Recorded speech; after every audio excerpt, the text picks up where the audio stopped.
Hello, everyone, and welcome to Kilowatt, a podcast about electric vehicles, autonomous driving, renewable energy, and much, much more. My name is Bodie, and I am your host.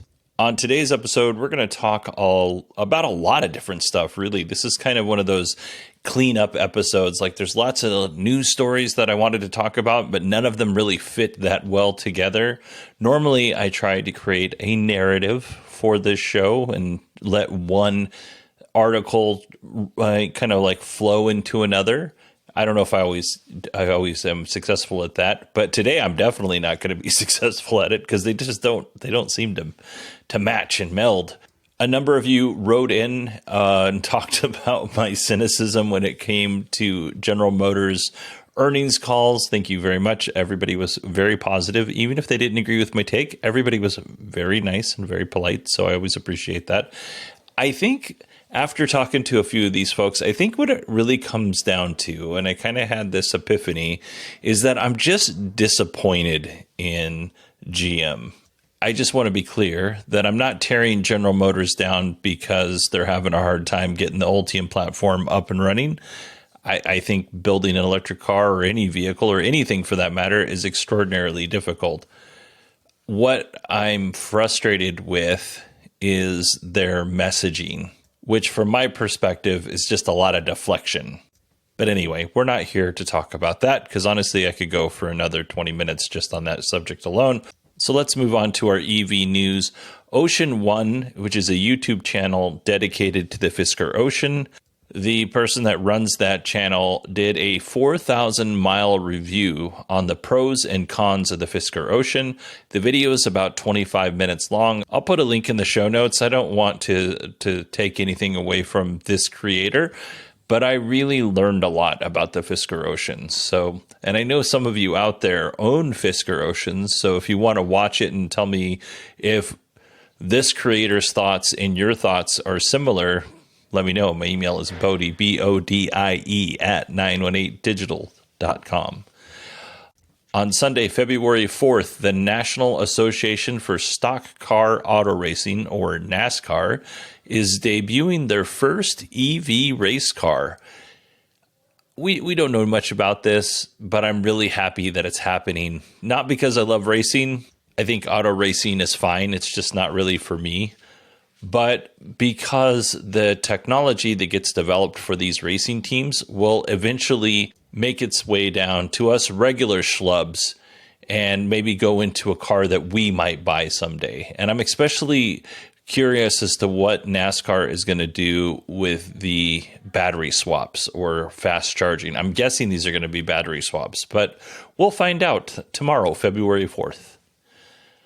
Let's see, if you live in the United States, you can now lease a VinFast VF8 for $249 a month, and this is a 36-month term, which is insane. Now, you're going to have to put a little up front. It's $944 due at signing. You also have to pay taxes on that, and there's some other fees, so it's a little bit more than that, but that's not bad. Let's say you're under $2,500 for upfront cost. That gets you a pretty decent vehicle with a 264-mile range. And just in case you were curious as to how VinFast did in terms of deliveries in the United States in 2023, they delivered nearly 35,000 cars in 2023, which is about half as good as General Motors. So there's a real-world possibility that in 2024, VinFast will deliver more cars, more electric cars, I should say, than General Motors does in 2024. While we're on the topic of EV car sales, I want to thank Jamie for tipping me off to this next story. We're going to talk a little bit about car sales in Ireland. So EV sales in Ireland are up 12% over the same time last year. And to put that into perspective, in January of 2024, there was a total of 31,470 new cars sold in Ireland. 4,109 of them were electric vehicles.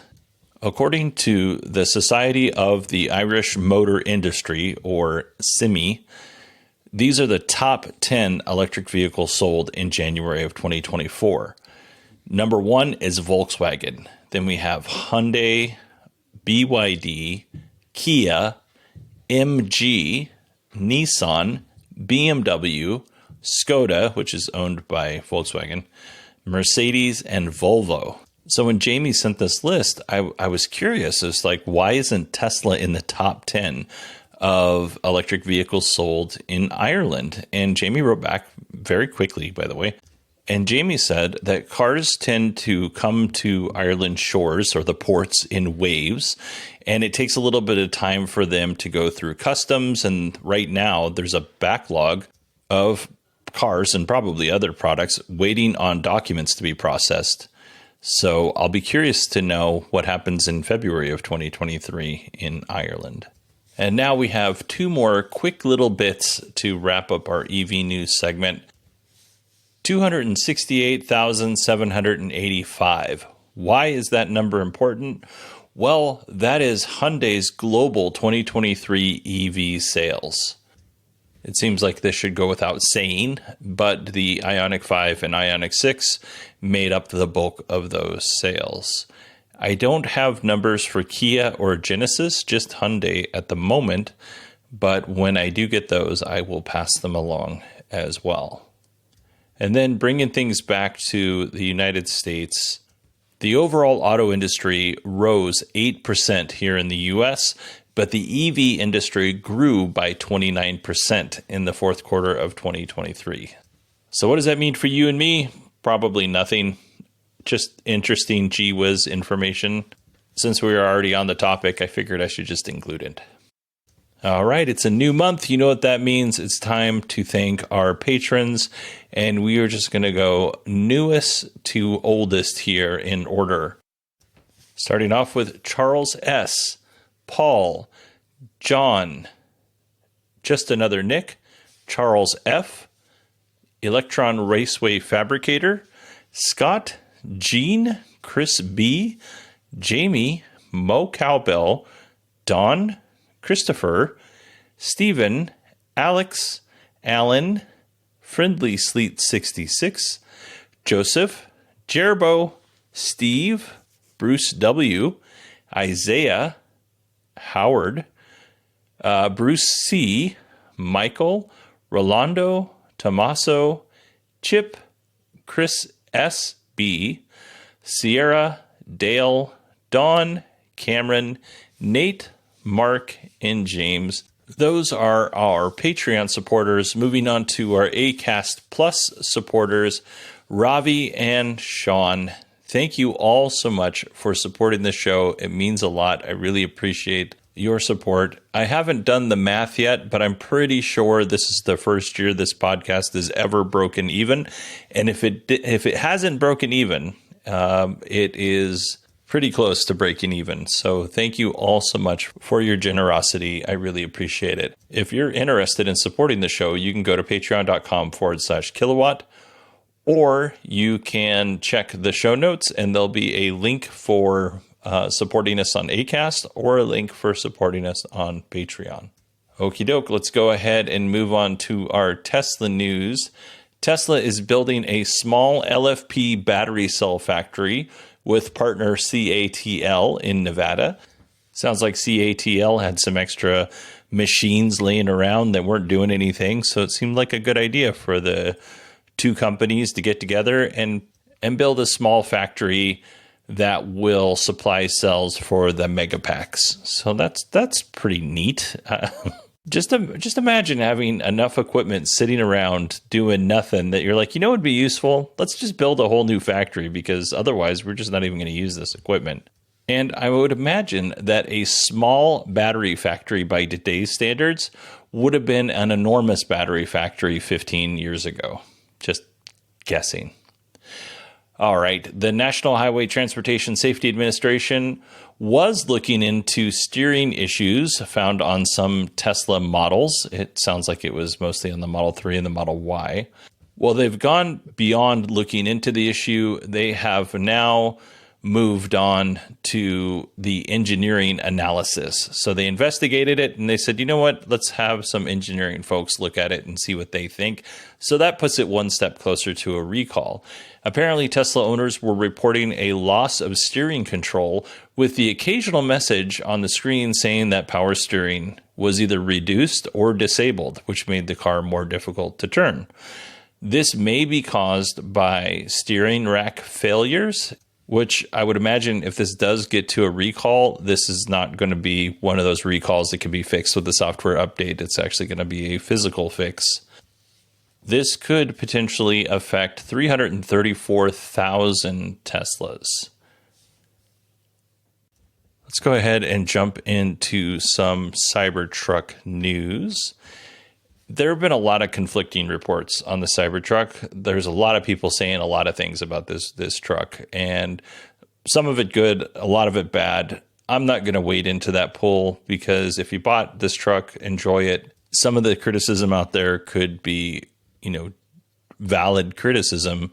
And what it seems like to me, a lot of it out there is just wanting the Cybertruck and Tesla and mostly Elon to fail. So I have genuinely no idea how this truck is in real life. I do know somebody who has one, and that person really enjoys it. So for a variety of reasons, I haven't really touched on those stories about how the Cybertruck's failing or succeeding in one way or another, simply because there's not enough out there, I think, to really know how it's going to do until we get a lot of these trucks on the road. And I just want to see normal people do normal things with the truck. And as more of that data comes in, we'll start talking about the successes and the failures of the Cybertruck. But right now, I'm not going to hit the Cybertruck too hard. It's a new product. There are bound to be some downsides to this vehicle. Tesla does have a reputation of making things better, not worse. So, yeah. Now, I told you all that so I could tell you this. The Aero wheel covers on the Cybertruck seem to be chewing up the sidewalls of the tires, which is obviously no bueno. Tesla has stopped including the Aero wheel covers with the Cybertruck until they can figure out how to fix this issue. And I reached out to that person that I know that does have a Cybertruck, and they did confirm that they did not get the Aero wheel covers with their Cybertruck. And that little interaction is probably the closest I'll ever get to investigative journalism. All right, let's see here. Tesla dropped the price of the all-wheel drive and rear-wheel drive Model Ys in Canada, and it now qualifies for up to a $7,000 rebate in Quebec. Now, the total rebate, if you live in Quebec, could be up to $12,000. Let me explain. The Model Y rear-wheel drive decreased by $4,000, which brings the starting price to $53,990. With that starting price, the rear-wheel drive version of the Model Y qualifies for an additional $5,000 credit, or up to, I should say. And that is a total of up to a $12,000 rebate. So that's pretty impressive. The Model Y all-wheel drive also saw a $4,000 decrease, and that currently starts at $63,990 and also qualifies for that $5,000 rebate, federal rebate from the federal government in Canada. So I asked this to my Canadian friends. What are your thoughts on this? Obviously, if you live in Quebec, this is amazing, but what about the other provinces? What are your thoughts? You can email me. It's Bodie, BODIE, at 918digital.com. Let's see. Oh, you know what? Tesla is relaunching lifetime supercharger transfers. So if you owned a Tesla with free lifetime supercharging and you take delivery of a new Model S, X, or Y by March 31st, 2024, you can actually transfer your lifetime supercharging from that old vehicle to one of these newer vehicles. And one of the things that I thought was interesting is I think this is the first time that the Model Y has been included when Tesla's offered these lifetime supercharger transfer deals. If you're one of those folks with an older Tesla that has this lifetime supercharging, is this enough to get you to buy a newer model, even if it isn't an S or X. Maybe you go with the Y, which I think is a great deal, by the way. Is that something to get you to pull the trigger and buy a new car? Go ahead and email me, and I'll give you the email again at the end of the show. Tesla is being sued by 25 California counties over mishandling of hazardous waste at its facilities. And by mishandling, Tesla is accused of improperly labeling waste and sending it to landfills. And this waste includes paint, brake fluid, used batteries, antifreeze, and diesel fuel. Tesla has faced allegations related to waste management practices in the past. In 2019, they settled with the Environmental Protection Agency. In the settlement, Tesla agreed to take steps to properly manage waste at their facilities. They were fined $31,000 in addition to, that agreement.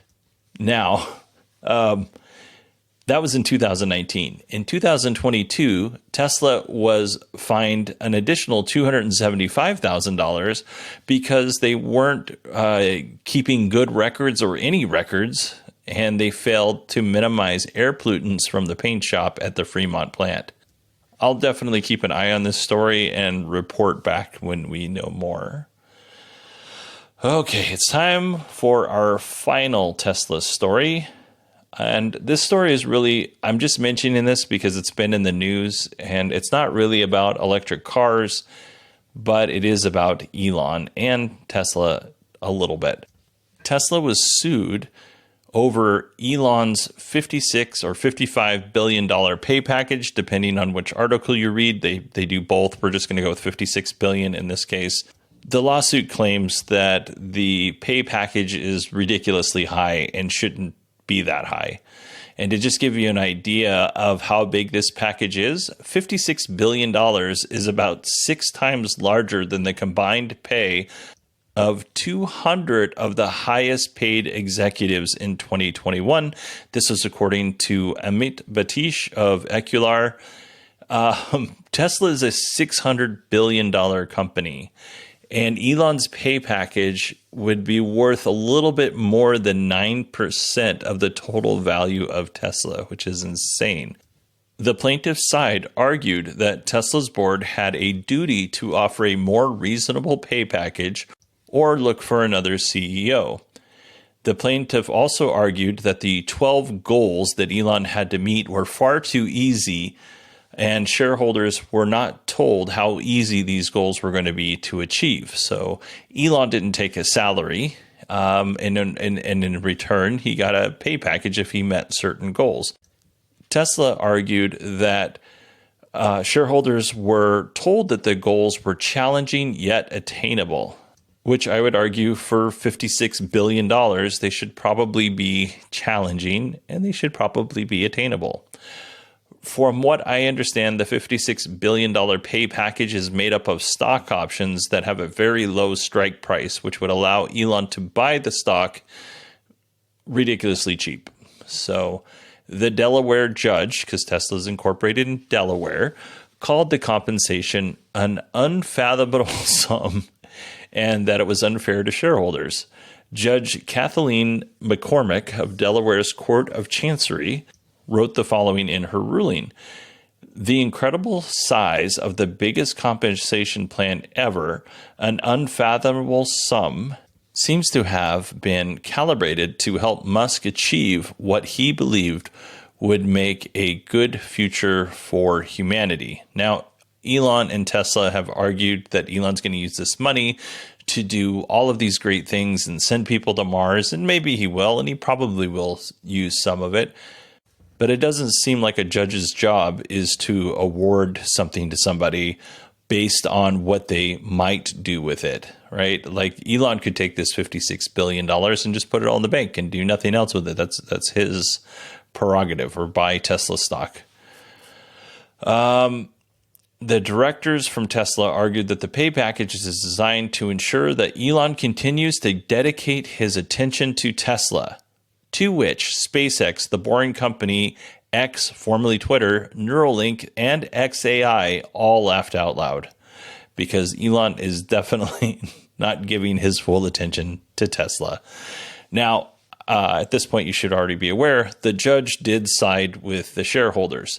Well, who are the shareholders? Well, to be specific, it's one shareholder who holds about 9 shares of Tesla, and that person's name is Richard Tanada.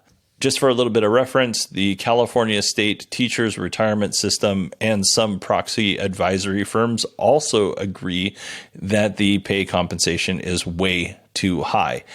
After the judge made the decision, Elon went to Twitter saying, "Never incorporate your company in the state of Delaware." To which I say, you didn't seem to have a problem of all of the advantages of incorporating Delaware up to this point. Elon is also asking shareholders to vote to incorporate in Texas instead of Delaware, where he thinks that the Texas courts will be much more fair to him. Obviously, on this podcast, we do not talk about legal or financial matters just because that is so far out of my depth. None of you would listen to it. And if you did, shame on you. You shouldn't. I would expect Tesla to appeal this ruling. I have mixed thoughts on this, and I don't really know that sharing those thoughts brings any benefit to the show. I will say, though, Fred Lambert wrote a really good article on Electric. The article is entitled, "I think Elon deserved his $55 billion compensation, but it doesn't mean he should get it," written by Fred Lambert again. And Fred actually starts the article off with, "Look, I voted for this package, but here are the reasons why he shouldn't get it." I will tell you one thing that I think is cool about this. One person with 9 shares in a company, which is a fraction of a fraction of a fraction. I mean, I won't even go into it, millions of a fraction in the company. This one person was able to file a lawsuit on behalf of shareholders and say, "Hey, I don't think this is right." And a real life judge actually heard the case and said, "You know what? You got some merits here. I think you're right." I think that's pretty cool. Whether or not you wanted Elon to get $55 or $56 billion, the fact that one person can make that change, one person with such an insignificant number of shares can make that change, is pretty cool. I have no idea what it costs Richard to bring this lawsuit. It probably was not cheap. But in a world where it seems like we have less and less of a voice, especially here in the United States, that's good to hear. And when I say seems like, because it's probably not in actual reality that we have less and less of a voice, it just feels that way. So anyway, I was heartened by this story. All right, I will leave it here. I hope you all have a wonderful weekend, or had a wonderful weekend, depending on when you listen to this. If you want to email me, it's Bodie, BODIE, at 918digital.com. You can find me on X at 918digital. I will say I've been getting a ridiculous amount of bots lately, and I have to block them, and it is really irritating, almost to the point where I'm ready to leave X. All of the nonsense that Elon did, all of the nonsense that happened with Twitter before Elon bought it, I was fine with, but now I have to spend 5-6 minutes out of my day now and just delete bots or block bots. I don't like it. That's enough for me to move the needle and leave for me. So you can follow me on Twitter or X at 918digital. Maybe not forever. Okay, everybody. Thank you so much for listening. I will talk to you on Tuesday. And by the way, we're going to have Bruce Wilson on, and he's going to talk to us about one-pedal driving and blended braking.